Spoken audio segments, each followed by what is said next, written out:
For this video, I'm going to show my MegaDesk 1.0 assignment. So we're going to switch to the VM. Here I have, and I'm going to run. And it takes a little while to start up.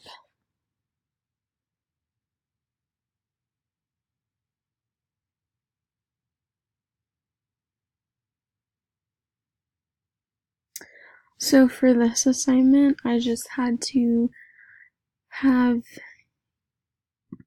each one return to the main menu page, or be able to return there by closing off each page. So like the add quote, we'll go back to the main menu, view quote, or view all quotes, and you can also go back by going to the main menu. But that's all I had to show.